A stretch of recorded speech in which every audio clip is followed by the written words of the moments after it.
আমাৰ ঘৰৰ বা গাঁওখনৰ চৌপাশে এনে কিছুমান উদ্ভিদ আছে যাৰ বিষয়ে আমি চিনি পাওঁ যদিও তাৰ গুণাগুণ সম্পৰ্কে আমি জ্ঞাত নহয়, যিসমূহৰ আন্তৰ্জাতিক বজাৰ আছে, বহু আমাৰ শৰীৰৰ বাবে প্ৰয়োজনীয় উপাদান আমি তাৰ পৰা লাভ কৰিব পাৰোঁ আৰু তাৰ খেতি কৰি আমাৰ জাতীয় অৰ্থনীতি টনকিয়াল কৰাৰ লগতে স্বনিয়োজনৰ সুবিধা লাভ কৰিব পাৰোঁ। আমাৰ লগত এই বিষয়ে গৱেষণা কৰা কলিয়াবৰ মহাবিদ্যালয়ৰ অধ্যাপক তথা বিশিষ্ট গৱেষক চিৰঞ্জীৱ বেজবৰুৱা ডাঙৰীয়া আছে, তেখেতৰ পৰা জানিম। দেখা গৈছে আমাৰ গাঁওখন বা আমাৰ ঘৰৰ আশে পাশে বহু চিনাকি উদ্ভিদ আছে যাৰ গুণাগুণ বা তাৰ ব্যৱসায় বা তাৰ মূল্য সম্পৰ্কে আমি জ্ঞাত নহয়। আপোনাৰ গৱেষণাত কেনেধৰণৰ কি এনেকুৱা উদ্ভিদ দেখা গৈছে? হয়, এই কথাটো হয়। বিশেষকৈ কলিয়াবৰৰ কথাটো মই ক'ব পাৰোঁ যে কলিয়াবৰৰ মাটিখিনি ইমান সুন্দৰ, ইমান ভাল। ইয়াৰ মাটিখিনি ব্ৰহ্মপুত্ৰই বনোৱা মাটি আৰু নতুনকৈ বনোৱা মাটি। সেইকাৰণে ইয়াত এনেকুৱা ধৰণৰ গছ, জৈৱ বৈচিত্ৰ্যতা আছে, যোনখিনি আমি ব্যৱহাৰ কৰি পেলাই অকল নিজৰ শৰীৰৰ ঠিক কৰাই নহয়, আমি গোটেই পৃথিৱী আন্তৰ্জাতিক বজাৰ ল'ব পৰা বস্তু ইয়াত আছে, যিখিনি বস্তু সদায় আমি দেখি থাকোঁ। আৰু কিন্তু আমি বস্তুটো ভাবি নাচাওঁ যে এই গছজোপাৰ ইমানেই পটেঞ্চিয়েল আছে।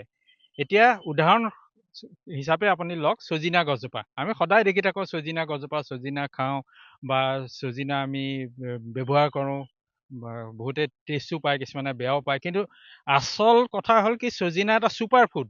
মানুহে নাজানে যে ই বহুত আপোনাৰ শৰীৰৰ দৰকাৰী বস্তু ছজিনাৰ পৰা পাব পাৰে।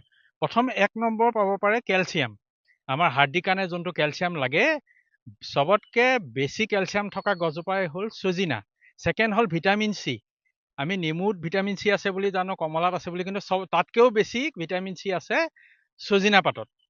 তাৰপিছত আপোনাৰ চবতকে বেছি আমি প্ৰটিন, যোনখিনি প্ৰটিন আমি ভাবোঁ যে চিকেন খালে পাম, আমি ডিম খালে পাম, কিন্তু অলমষ্ট 40% প্ৰটিন আমি ছজিনা পাতত পাম। আমি এটা গৱেষণা চলাইছিলোঁ ষ্টুডেণ্টৰ হতুৱাই, যে সেই গৱেষণাত আমি মুৰ্গী ফিডটো ছজিনা পাতৰ গুড়ি ছাবষ্টিটিউট কৰি চাইছিলোঁ আৰু তাৰ প্ৰটিনটো ছজিনা পাতৰ গুড়ি দি চাইছিলোঁ, আৰু নৰ্মেল ব্ৰইলাৰ ফিডতকৈ তাৰ গ্ৰ'থটো বেছিহে হৈছে। আৰু বিশেষকৈ এই ছজিনা পাতৰ গছটো গোটেই ৱৰ্ল্ড ৱাইড এতিয়া ফেমাছ হৈছে। আপুনি নিজেই অনলাইন মাৰি চাব, এমাজন কওক, ফ্লিপকাৰ্ট কওক, এভৰি প্লেটফৰ্মত আপুনি চাব যে ছজিনা পাতৰ গোটেই বেপাৰ হৈ আছে, টেবলেটৰ বেপাৰ হৈ আছে, ইয়াৰ কি কয় পাউডাৰ হিচাপে বেপাৰ হৈ আছে। কিন্তু সেই বস্তুটো আমি লোৱা নাই। বিশেষকৈ আমি ভাবি চাওকচোন, কলিয়াবৰতে যদি আমি আৰম্ভ কৰোঁ যে আমি মেগী আছে যিটো হেল্থৰ কাৰণে বেয়া, আমি চাওমিন ইয়াতে বনাওঁ, আৰু চাওমিনটোত ছজিনা পাতৰ গুড়ি থকা চাওমিন তেনেকৈ বনাই পেলাই যদি বেচোঁ, এটা হেল্ডি ফুড হিচাপে বিক্ৰী কৰোঁ, তেতিয়া আমাৰ এটা ধুনীয়া ইণ্ডাষ্ট্ৰি বহিব পাৰে। বিশেষকৈ ইয়াৰ আন্তঃৰাষ্ট্ৰীয় বজাৰ ইমানেই ডাঙৰ, যদি টন হিচাপেও দিয়ে, আপুনি গ' ফৰ ইউ বায়াৰ্ছ বিজনেছত যদি যায় বা ইণ্ডিয়া মাৰ্টত আপুনি ৰেকৰ্ডিং কৰে নিজৰ খেতি কৰি পেলাই, তাত গুড়ি কৰি পেলাই, আপুনি দেখিব আপোনাৰ টন হিচাপে আপোনাৰ অৰ্ডাৰ আহিব। সেইকাৰণে মই ভাবোঁ যে কলিয়াবৰৰ তেনেকুৱা বহুত গছ আছে, আৰু ছজিনাটো আমি 1 নম্বৰতে ধৰিব পাৰোঁ। ছজিনাটো য'তে ত'তে ৱেষ্টলেণ্ডতো খেতি কৰিব পাৰি, আৰু ধৰক আমি ধানৰ লগতো ছাইডত খেতি কৰিব পাৰোঁ। ইয়াৰ ভেৰাইটিও আছে, সৰু ভেৰাইটিও পোৱা যায়, চাউথ ইণ্ডিয়াত ডাঙৰ ডাঙৰ খেতি কৰিছে, সেই বস্তু বিজনেছো আমিও ল'ব পাৰোঁ। আৰু এটা প্ৰজাতি আছে, আপুনি ধৰ লক্ষ্য কৰে যদি কলঙলৈও যদি চাই, ফিচাৰীটো যদি চাই, তাত দেখিব এটা সৰু পুনি বুলি বস্তু আছে। ডাঙৰ পুনিও আছে, বৰ পুনি। সৰু পুনিটো এটা ডাঙৰ কমাৰ্চিয়েল পটেঞ্চিয়েল থকা বস্তু। বিশেষকৈ তাতো বহুত বস্তু আছে, যে বিশেষ প্ৰটিন আছে, এচেঞ্চিয়েল এমাইনো এচিড আছে। সেইকাৰণে সৰু পুনিটো মানুহে কিছুমান জেগাত খায়, চাইনাত খায়, কিন্তু আমাৰ ইয়াত পপুলাৰ নহয়। সেইকাৰণে আপুনি বেচিবলৈ গ'লে সৰু পুনি মানুহে নিকিনিব খাবলৈ। কিন্তু আপুনি যদি তাক ছাবষ্টিটিউট কৰে ব্ৰইলাৰ ফিড হিচাপে বা মাছৰ ফিড হিচাপে, আপুনি ইউটিউব চাব, তাৰ মেথড পায়ে যাব। আৰু তাক আপুনি যদি ছাবষ্টিটিউট কৰে, ধৰি লওক 75% আপুনি সৰু পুনি দিলে আৰু 25% আপুনি নৰ্মেল ব্ৰইলাৰ ফিড দিলে, আপোনাৰ বহুত পইচা বাচিব। আৰু সেইটো দি পেলাই আপুনি ব্ৰইলাৰক যদি খুৱায়, তেতিয়াহ'লে আপুনি সমানে গ্ৰ'থ পাব।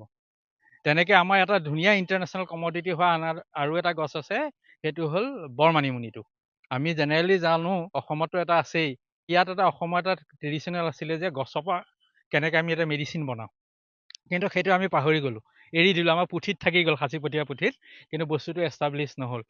কিন্তু ধৰক সেইটো আমি পেটৰ বেমাৰত খাওঁ, কেতিয়াবা ধৰক আমি কিবা কিহবাই কামুৰিলে, মই কামুৰিলে বা বৰলে কামুৰিলে আমি দিওঁ, কিন্তু তাৰ যে ইণ্টাৰনেশ্যনেল ইউৰোপত সেইটো মাৰ্কেট আছে আমি ভবাই নাই। সেইটো বিশেষকৈ হয় কছমেটিক ইণ্ডাষ্ট্ৰিজ। তাৰমানে কি হয়, মানুহে ধৰক চবেইটো বিচাৰে নিজে বুঢ়া নহওক, আৰু সেইকাৰণে স্কিনটো যেতিয়া চেগিং বুলি কয়, স্কিন তললৈ আহে, তাত কলাজেন কমি যায়। আৰু বহুত দামী দামী কলাজেন ছাবষ্টিটিউট আছে। আৰু ইয়াৰ যোনটো আমাৰ মানিমুনি পৰা এক্সট্ৰেক্ট যোনটো কৰে, ট্ৰাইটাৰপিনইডছ বুলি আছে, সেইটো ইউৰোপত কি কৰে, তাহাঁতি সেই কলাজেন চিন্থেচিছ হ'বৰ কাৰণে কছমেটিক হিচাপে বহুত দামত 1200-1300 এটা সৰু সৰু টেমা বিক্ৰী হৈ আছে। কলিয়াবৰত বনৰীয়া ভেন্দি হয়। মই ভবা নাছিলোঁ, কিন্তু বিচাৰি চালোঁ, দেখিলোঁ যে ইয়াত সঁচাকৈ বনৰীয়া ভেন্দি হয়। অইন জেগাত ইমান বেছি নহয়। আৰু বনৰীয়া ভেন্দিৰ পটেঞ্চিয়েলটো আছে যে ই মাস্ক স্মেল দিয়ে। আমি বহুত দামী স্মেলবিলাক মাস্ক বুলি কোৱা যায়। সেই মাস্ক, দামী স্মেল এটা মাস্কৰ ছাবষ্টিটিউট হিচাপে এইটো ইউজ কৰিব পাৰি। বিশেষকৈ কফিত মিলাই বহুত জেগাত। আৰু তাৰ গুটিটো শুকাই পেলাই মই ভাবোঁ এটা ভাল কমডিটি হ'ব পাৰে কলিয়াবৰ। এনেদৰে দেখা গৈছে আমাৰ ইয়াত সহজলভ্য এনে বহু উদ্ভিদ আছে যাৰ পৰা আমি শৰীৰৰ কাৰণে বহু প্ৰয়োজনীয় উপাদান পাব পাৰোঁ। এখন আন্তৰ্জাতিক বজাৰ আছে, কিন্তু আমি তাৰ গুণাগুণখিনি নাজানো। কিন্তু এইগৰাকী গৱেষকে উদঙাই দিলে যে এনে জাতীয় আমাৰ ইয়াত সহজলভ্য এইসমূহ উদ্ভিদৰ পৰা আমি স্বনিয়োজনৰ সুবিধা লাভ কৰিব পাৰোঁ। এক উদ্যোগ হিচাপে ইয়াৰ পৰা আমি লাভান্বিত হ'ব পাৰোঁ। এই ক্ষেত্ৰত চৰকাৰ বা কৃষি বিভাগেও কিছু কৰণীয় আছে।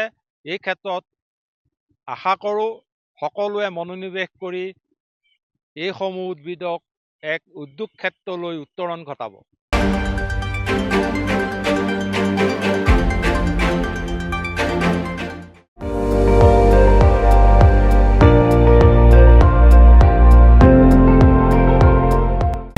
আপুনি চাই আছে ND24, সৰ্বশ্ৰেষ্ঠ নহয়, সৰ্বোত্তমৰ দৌৰত।